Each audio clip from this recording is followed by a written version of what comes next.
Şu anda da Sırbistan Tarım Bakanlığı Bakan Yardımcısı Vedrana Ilic var yanımızda. Hello, Miss Ilic. How are you? Hello, how are you?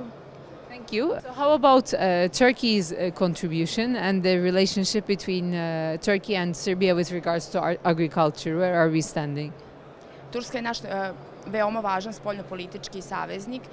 Turska ovde na sajmu ima preko 11 izlagača, takođe i veliki broj distributira i opremu. Govorimo o velikom broju mehanizatora, delova za mehanizaciju i ja mogu da vidim znači, da su njihova izložba veoma zapažena. Oni se nalaze u našem spoljnom delu.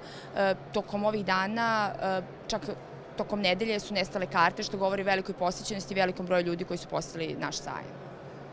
With regards to relationship between Turkey and Serbia on agriculture, we see there are a lot of machinery producers in the exhibition. But with regards to country participation, also there's a lot of country stands. But we do not see a stand from Turkey. So maybe are there any projects to also make Turkey part of the stands because we were missing our country, maybe? Ja se nadam da će sledeće godine ili u nekoj naredni godine Turska biti zemlja partner i da će imati svoj ovde veliki sajam kao veliki broj zemalja koje su ovde. Turska, mi u spoljno-trgovinskoj razmeni ostvarimo deficit na strani Turske, tako da mnogo više uvozimo nego što izvozimo. Imamo preferencijalni režim koji omogućava nam razmenu znači bez carinskog režima. Takođe, pored velikog broja turskih izlagača, ja mislim da je i veliki broj posetilaca iz Turske koji su došli da obiđu sajam i poznaju se što sa našim proizvodima, to sa proizvodima iz celog sveta. And maybe lastly, there are some, we were speaking with our ambassador in the morning and he said that there are a lot of parts that actually we can work together on some maybe agricultural investments in Serbia where Turkish and Serbian producers can work together. In September, your ambassador to Ankara, Mr. Zoran Markovic, also had the same remarks that we could do cooperating investments together and use Serbia as an opening market for European markets as well.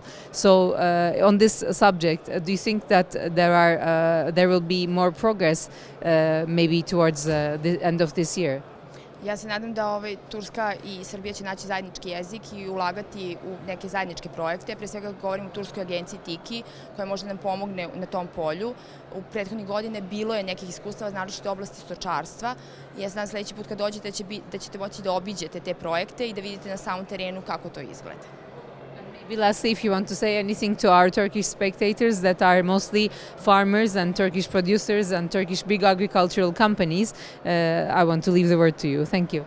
Ja se nadam da će oni doći sledeće godine jubilarni 90. međunarodni sajam, da će imati veliku izložbu i da će u narednih godinama odlučiti da Turska bude zemlja partner, a pre svega i pozivam da probaju našu hranu i piće i da uživaju u lepotama Srbije. Thank you very much. Hvala. Hvala, thank you.